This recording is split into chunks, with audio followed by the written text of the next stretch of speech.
Aprendamos a orar. Aprendamos a orar. Qué importante es que el creyente verdaderamente aprenda a orar. El Señor nos dice en Santiago 5:16 que la oración eficaz del justo puede mucho. Necesitamos comprender esto. El enemigo lo sabe. Satanás lo sabe, que la oración del justo puede mucho. Y por eso es que Satanás trata de atacar la vida de oración del creyente constantemente. Y constantemente lo hace. Básicamente de dos formas que hemos estado viendo. La primera, por medio de distracciones. Muchas distracciones que pone el enemigo para que los creyentes no oren. Redes sociales, películas, series, juegos de video. Y ahora el creyente no ora porque está absorbido en todas esas cosas. Y otra forma en que Satanás ataca la vida de oración del creyente es contaminando la oración con enseñanzas, con doctrinas que la infectan, que la intoxican, enseñando a los creyentes a orar de una manera incorrecta, declarando, decretando, cancelando, orando cosas incorrectas, buscando, como dice Santiago 4:3, satisfacer únicamente sus propios deleites, haciendo así la oración detestable a Dios. Así que debiéramos aprender muy bien lo que nuestro Señor Jesucristo nos enseña en Lucas 18:1 sobre la necesidad de orar siempre y no desmayar. Aprender esta necesidad. ¿Cuánto necesitamos orar? Y orar bien. Orar bien. Y ya hemos estado viendo varias oraciones bíblicas. Varias oraciones bíblicas que nosotros debiéramos aprender a hacer como creyentes. Debiéramos aprender a orar como oran los santos en la Escritura y no como oran hoy los predicadores modernos, los apóstoles, los profetas modernos de la prosperidad. Debiéramos aprender a orar las oraciones que se oraban en la Escritura. Ya hemos visto varias. Hoy vamos a ver otra muy importante oración que debiéramos orar. Y esta es orar por denuedo o valor para predicar. Tenemos que Jesús le mandó a sus discípulos de todos los tiempos, la gran comisión de ir y predicar, la cual encontramos en Marcos capítulo 16, versículo 15. Y les dijo, id por todo el mundo y predicad el evangelio a toda criatura. Esta es la gran comisión para los discípulos de Cristo de todos los tiempos, que vayamos y prediquemos, anunciemos el evangelio, las buenas noticias de salvación a toda criatura. Pero fíjense bien, cuando Jesús estaba por ascender al cielo y desaparecer de la vista de sus discípulos, antes que ellos fueran lanzados como flechas a cumplir con esa gran comisión, Jesús les mandó algo a sus discípulos. Y es lo que tenemos en Hechos 1, del 4 al 5. Y estando juntos les mandó que no se fueran de Jerusalén, sino que esperasen la promesa del Padre, la cual les dijo, oísteis de mí, porque Juan ciertamente bautizó con agua, mas vosotros seréis bautizados con el Espíritu Santo dentro de no muchos días. Antes de salir a predicar el evangelio a cumplir con la gran comisión que Jesús le había encargado a sus discípulos, ellos tenían que esperar en Jerusalén hasta recibir la promesa del Padre, misma que los capacitaría para poder cumplir con esta gran comisión, con la unción del cielo, con el respaldo del cielo, con el respaldo de Dios, con el respaldo del Espíritu Santo. Jesús les dejó la gran comisión, pero les dijo, pero esperen, antes de ir y cumplir con la gran comisión, tienen que esperar para ser llenos del Espíritu Santo. Y Jesús se los dejó muy en claro. Si leemos en los versículos 8 y 9, siempre en Hechos capítulo 1. Pero recibiréis poder cuando haya venido sobre vosotros el Espíritu Santo, y me seréis testigos en Jerusalén, en Judea, en Samaria y hasta lo último de la tierra. Y habiendo dicho estas cosas, viéndolo ellos, fue alzado y le recibió una nube que le ocultó de sus ojos. Amén. Esta fue la última indicación que Jesús le dio a sus discípulos. Quedarse en Jerusalén hasta recibir la llenura del Espíritu Santo. La promesa del Padre, para entonces sí poder ir y cumplir con el respaldo de Dios con la gran comisión. Miren, visualicémoslo. Jesús le dijo a sus discípulos, vayan y prediquen el evangelio a toda criatura.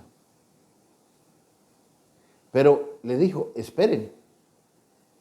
Antes que eso, esperen en Jerusalén la promesa del Padre, porque serán llenos del Espíritu Santo. Y en versículos 8 y 9 les dice Jesús, porque van a recibir poder cuando reciban el Espíritu Santo, y entonces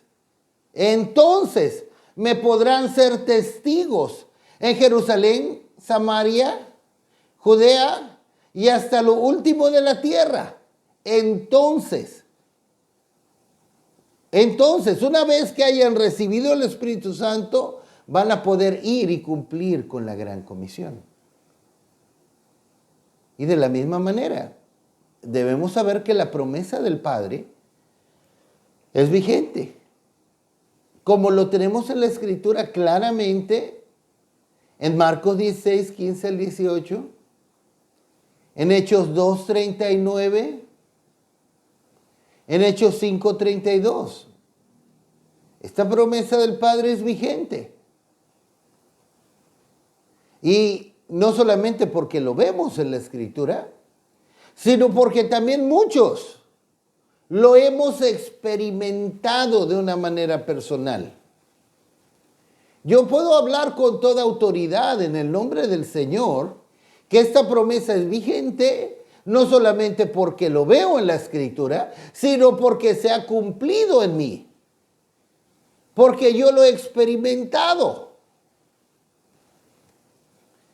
Y esa llenura del Espíritu, este bautismo en el Espíritu Santo, no solamente, entendamos esto, no solamente nos trae un nuevo lenguaje para orar o para alabar a Dios de una manera más profunda. No, esa no es la única bendición que nos trae el bautismo en el Espíritu Santo. Un nuevo lenguaje para orar o alabar a Dios de una manera más profunda y eficaz. ¿Por qué digo esto? Debo tener una base bíblica. En 1 Corintios 14, 15, el apóstol Pablo dice, ¿qué pues? Voy a orar con el Espíritu y voy a orar con el entendimiento. Voy a cantar con el Espíritu y voy a cantar con el entendimiento. Y está dejando claro Pablo que cuando él ora en el Espíritu, está orando en lengua desconocida, no con el entendimiento. Así que el Espíritu Santo ciertamente, el bautismo en el Espíritu Santo ciertamente nos es dado para orar, para alabar a Dios de una manera más profunda y eficaz. Pero no solo para eso. Sobre todo el Espíritu Santo nos es dado para que seamos testigos del Señor, para testificar de Él, para predicar de Él, para cumplir con la gran comisión de una manera más efectiva. Y como podemos ver en la Escritura, tan pronto como los discípulos fueron llenos del Espíritu Santo, eso comenzaron a hacer. A grado que las autoridades religiosas les echaron mano. Vamos a ver en Hechos capítulo 4, versículos 3 al 7. Y luego el verso 13. Y les echaron mano y los pusieron en la cárcel hasta el día siguiente, porque era ya tarde. Pero muchos de los que habían oído la palabra creyeron, y el número de los varones era como 5,000.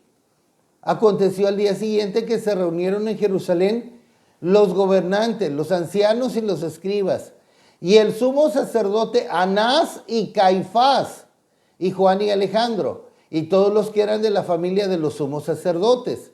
Y poniéndoles en medio les preguntaron, ¿con qué potestad o en qué nombre habéis hecho vosotros esto? Versículo 13. Entonces, viendo el denuedo de Pedro y de Juan, y sabiendo que eran hombres sin letras y del vulgo, se maravillaban y les reconocían que habían estado con Jesús. Amén. Aquí lo podemos ver. Fueron llenos del Espíritu Santo y comenzaron a predicar. Comenzaron a predicar la palabra del Señor. De tal manera que muchos creían, que muchos se convertían. Entonces los religiosos les echaron mano y los llamaron ante el concilio. Y se sorprendían porque encontraban que eran hombres sin letras y del vulgo. Pero aún así tenían una facilidad de palabra para hablar de Jesús. Ahora vamos a ver aquí mismo en Hechos capítulo 4, versículos 15 al 21, ¿qué sucedió después? Entonces les ordenaron que saliesen del concilio y conferenciaban entre sí diciendo, ¿qué haremos con estos hombres? Porque de cierto señal manifiesta ha sido hecha por ellos, notoria a todos los que moran en Jerusalén, y no lo podemos negar. Sin embargo, para que no se divulgue más entre el pueblo, amenacémosles para que no hablen de aquí en adelante a hombre alguno de este nombre. Y llamándolos les intimaron que en ninguna manera hablasen ni enseñasen en el nombre de Jesús. Mas Pedro y Juan respondieron diciéndoles, juzgad si es justo delante de Dios obedecer a vosotros antes que a Dios. Porque no podemos dejar de decir lo que hemos visto y oído. Ellos entonces les amenazaron y les soltaron, no hallando ningún modo de castigarles por causa del pueblo, porque todos glorificaban a Dios por lo que se había hecho. Amén. Encontramos aquí en estos pasajes que hemos leído, que los que llamaron aquí a estos discípulos fueron Anás y Caifás y otros más de la familia de los sacerdotes. Pero llama la atención Anás y Caifás, quienes son los mismos que mandaron a matar a Jesús, como podemos ver en Juan 18, del 12 al 14. Ellos mismos los mandaron a llamar aquí a los discípulos y los empezaron a amenazar. Los amenazaron. Y miren que Pedro y los discípulos sabían que ellos habían sido los que habían mandado a matar a Jesús. Sabían que no eran gente buena o que tuviera escrúpulos. Y les amenazaron que en ninguna manera hablaran ni enseñaran en el nombre de Jesús. Y salieron de estar en el concilio. Pero veamos el siguiente relato. En Hechos 4, 23 al 31. Y puestos en libertad vinieron a los suyos y contaron todo lo que los principales sacerdotes y los ancianos les habían dicho. Y ellos, habiéndolo oído, alzaron unánime la voz a Dios y dijeron: soberano Señor, tú eres el Dios que hiciste el cielo y la tierra, el mar y todo lo que en ellos hay. Que por boca de David tu siervo dijiste: ¿por qué se amotinan las gentes y los pueblos piensan cosas vanas?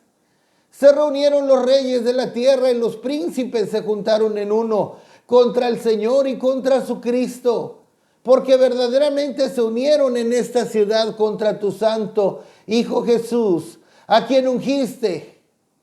Herodes y Poncio Pilato con los gentiles y el pueblo de Israel, para hacer cuanto tu mano y tu consejo antes habían determinado que sucediera.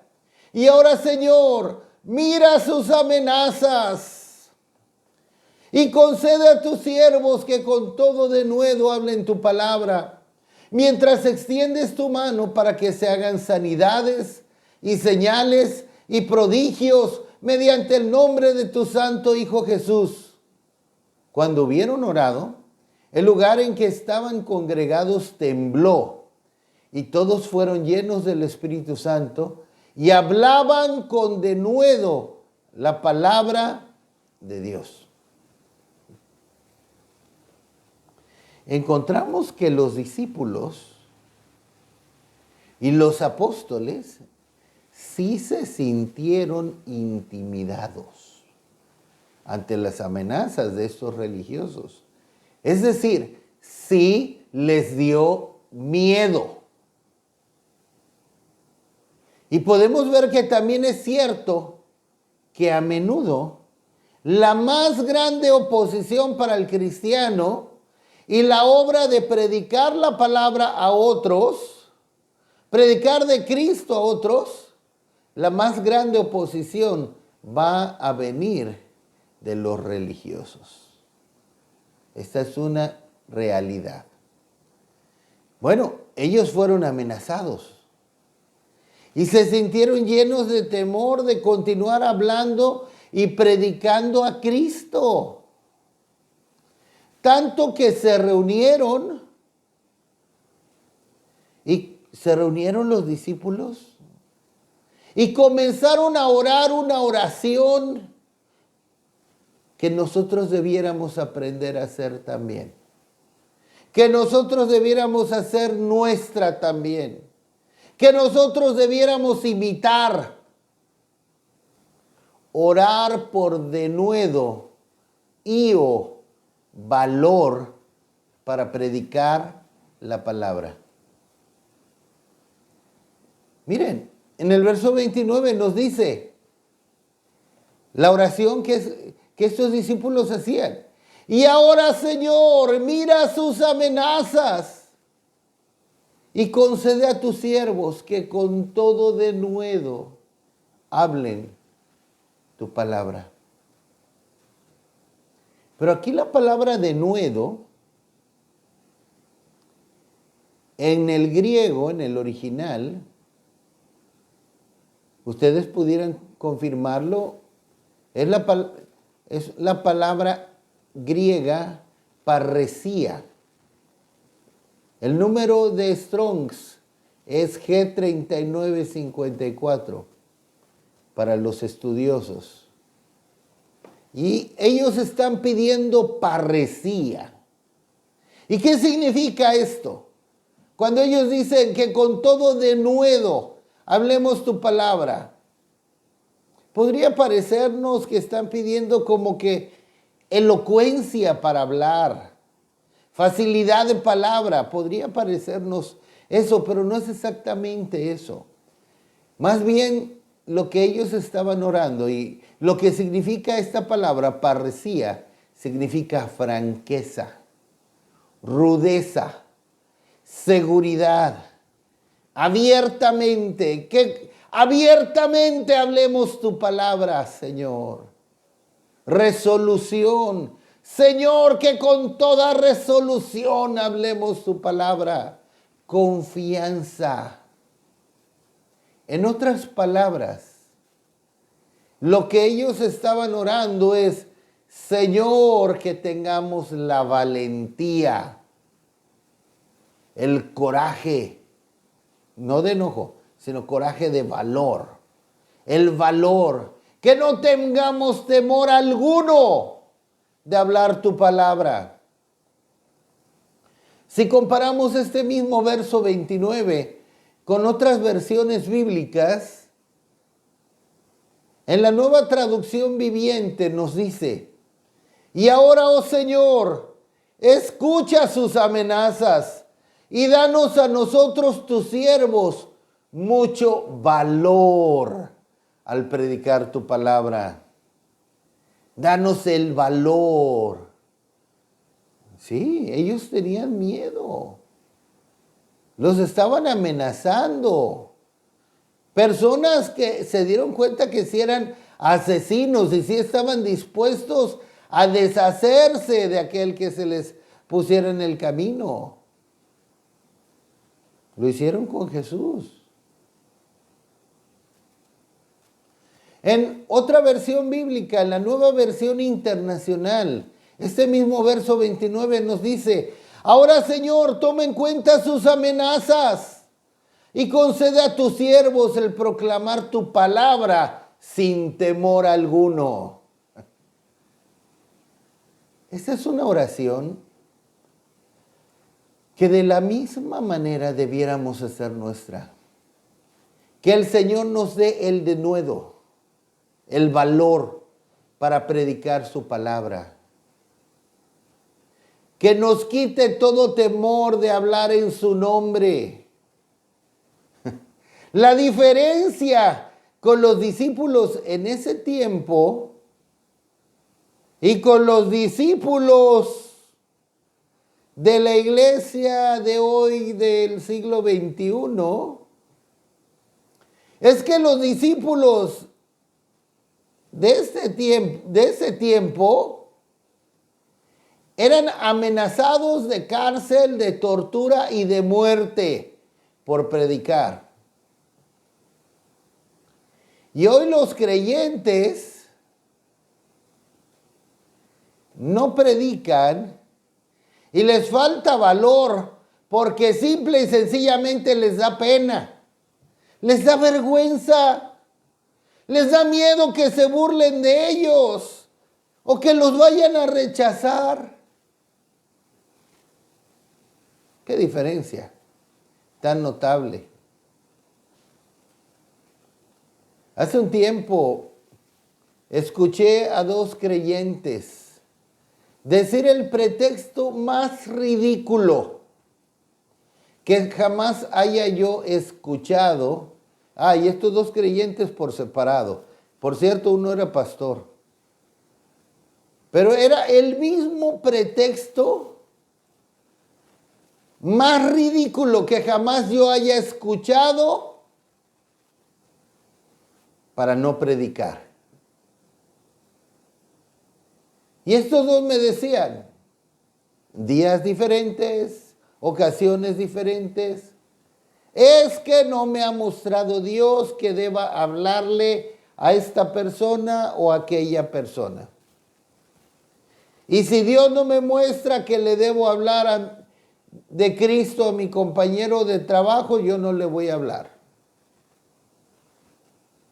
Si Dios no me muestra que le tengo que hablar a mi familiar o a tal persona, que no le voy a hablar. Cuando Dios me muestre, lo voy a hacer. Uy, qué espirituales, ¿verdad? A uno de ellos yo le pregunté y le dije, oye, ¿y si tú fueras en la calle y delante de ti, a unos pocos metros, vieras caer, que se cae, se resbala, una mujer ya mayor, quizá una ancianita, delante de ti? ¿Tú esperarías a que Dios te hable para darle la mano y tratar de ayudarle a levantarse? O sea, si Dios no te habla en ese momento para decirle, oye, levántala, ¿no la levantarías? ¿Nada más la rodearías? No, claro que la correría a ayudarla. Le dije, ¿y sabes tú que son miles y son millones? Los que se están cayendo no al suelo, sino al fondo del infierno, minuto tras minuto, hora tras hora, y que necesitan oír el mensaje de salvación en Cristo Jesús. Son muchos los que caen a los horrores del infierno. ¿Y no les hablan? ¿Necesitas que Dios te hable de una manera directa y personal?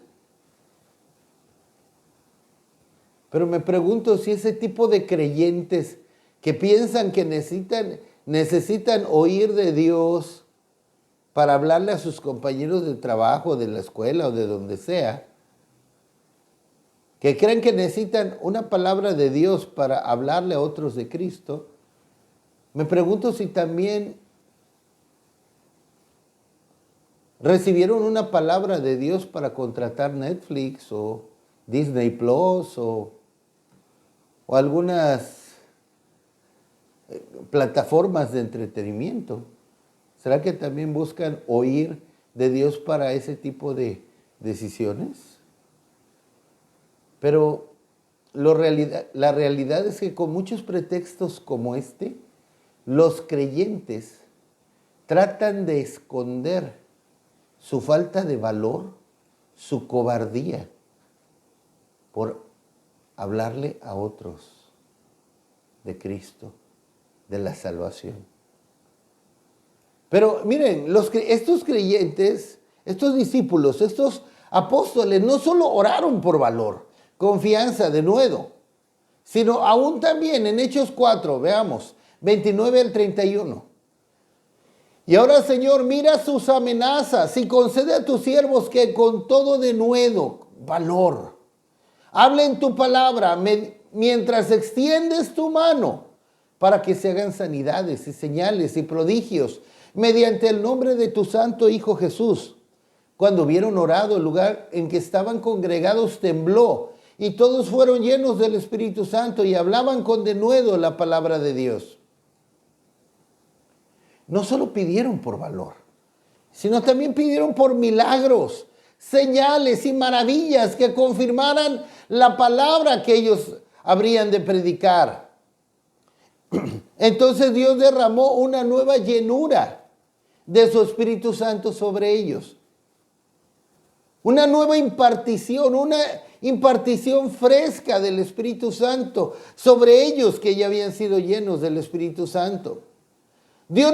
Pero vean, Dios no se ofendió porque ellos pidieran que Dios confirmara su palabra con señales, milagros y prodigios. Es algo por lo que también nosotros debiéramos orar. ¿Y qué sucedió después de esta oración? Después de esa oración no hubo nada que los detuviera. En Hechos 5:42,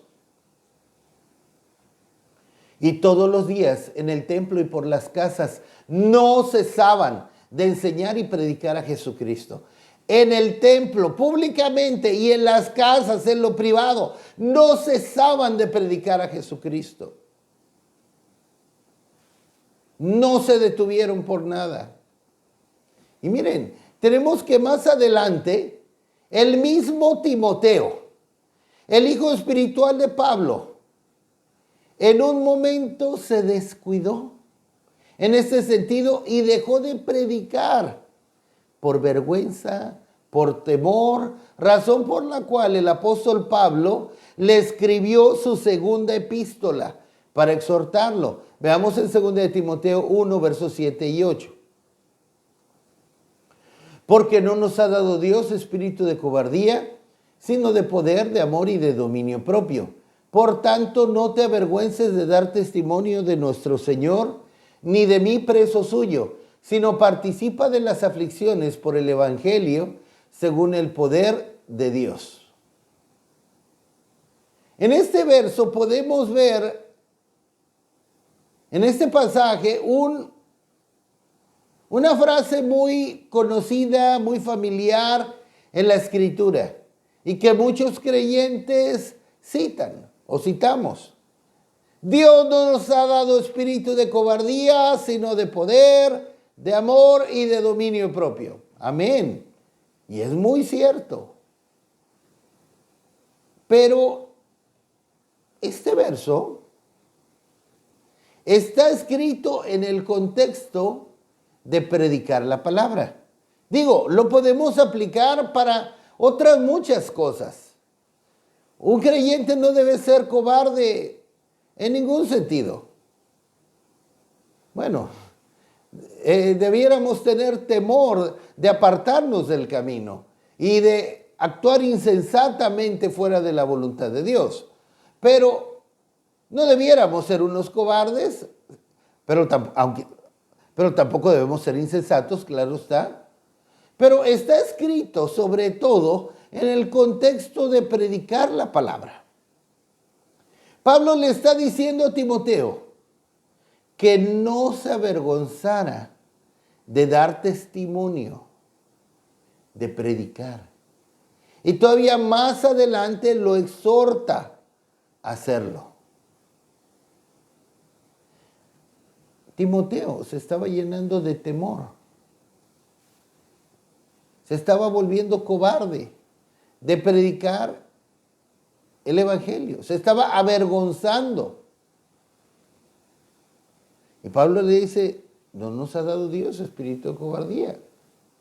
No te avergüences. Participa de las aflicciones.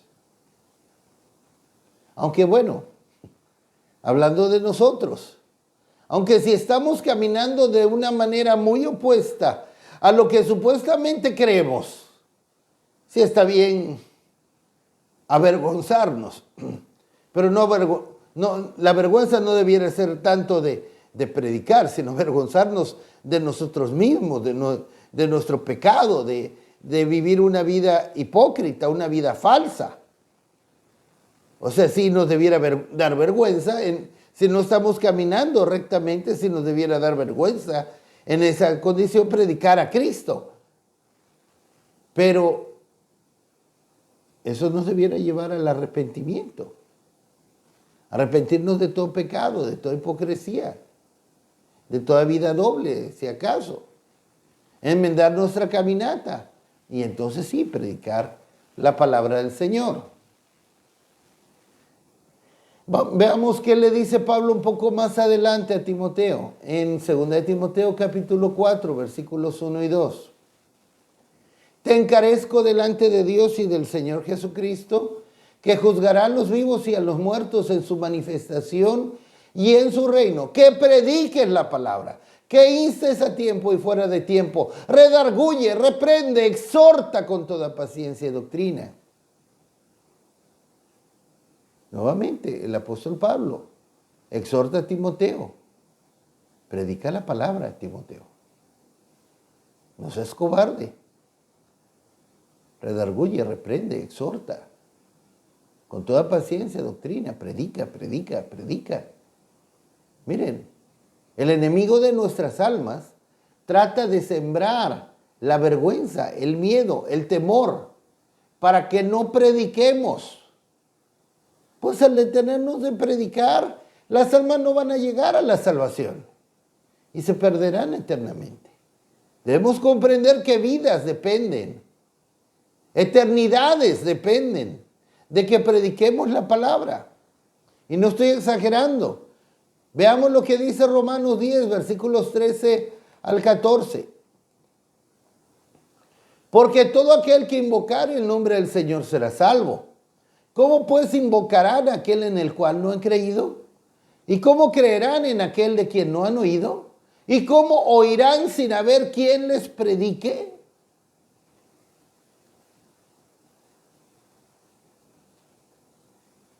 Vean bien. Aquí el apóstol Pablo nos dice claramente, todo aquel que invoque el nombre del Señor será salvo. Pero para ser salvo, un paso atrás. ¿Qué necesita una persona para ser salvo? Un paso atrás. Invocar el nombre del Señor. Pero para invocar el nombre del Señor, ¿qué se necesita antes? Haber creído. Y para creer, ¿qué necesitan? Haber oído. Y para que oigan, ¿qué necesitan? Que haya quien les predique. Todo empieza con que haya quien le predique a las personas para que oigan, entonces crean, invoquen al Señor y sean salvos. Todo empieza con que haya quien les predique. Y esto se confirma claramente en 1 Corintios 1:21. Pues ya que la sabiduría de Dios, el mundo no conoció a Dios mediante la sabiduría. Agradó a Dios salvar a los creyentes por la locura de la predicación. Es necesario, con urgencia, que clamemos a Dios para tener el denuedo y la valentía de hablar, de predicar su palabra. Y que toda vergüenza, pena, miedo o temor desaparezcan. Tanto más si hemos sido salvos, si hemos recibido el Espíritu Santo, hemos recibido el poder y la unción para hacerlo. A Dios agradó salvar a los creyentes por la locura de la predicación. Si no predicamos, las personas no se salvan. Para que las personas lleguen a la salvación, es necesario que se les predique. ¿No es claro? Necesitamos orar y clamar a Dios, Señor, dame el valor, dame el denuedo, quita todo temor de mí, toda vergüenza, toda pena de hablar tu palabra. El Señor me ha mostrado algo que sucederá en el cielo. Veamos en Apocalipsis 21:4, ya para terminar.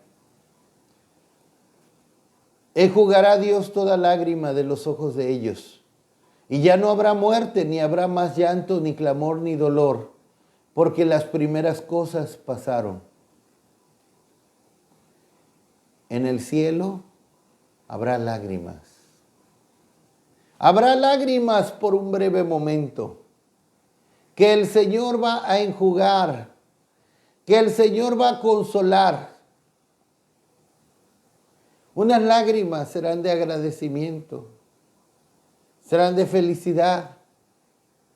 Podemos imaginar la emoción tan especial, porque tendremos emociones, por supuesto.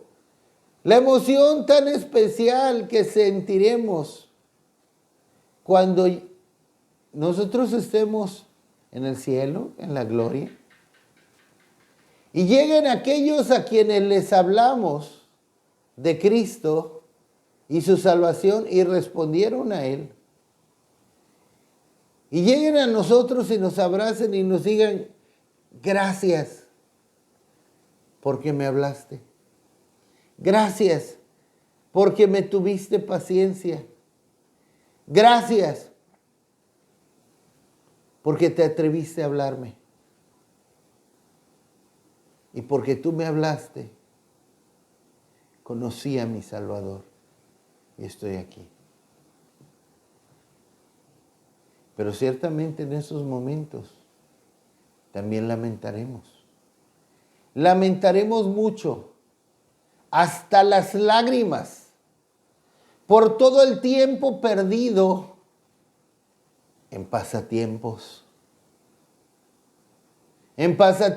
vanos. Cuando pudimos haber hablado a otros de Cristo y no lo hicimos, porque estábamos muy ocupados en nuestras series, en nuestras redes sociales, sea por nuestras ocupaciones, pasatiempos, por temor, por miedo, por pena o por vergüenza, que no le hablamos a otros. Lamentaremos nuestro silencio, nuestra pena, nuestra vergüenza, nuestra falta de valor. Y diremos, ¿cómo perdí tanto tiempo? Debí hablarles de Cristo a mis compañeros de trabajo, a mis compañeros de estudios, a mis compañeros con los que iba a jugar, con los que iba a hacer deporte. Debí de hablarles de Cristo y no lo hice. Oh amigos, hermanos, hagamos nuestra esta oración bíblica. Señor, dame el valor. Dame el valor para hablar de ti a otros. Quita todo temor, toda pena, toda vergüenza, para que hable a otros de ti. Para que sea una mano extendida por medio de la cual alcances a otros y sean salvos. Amén.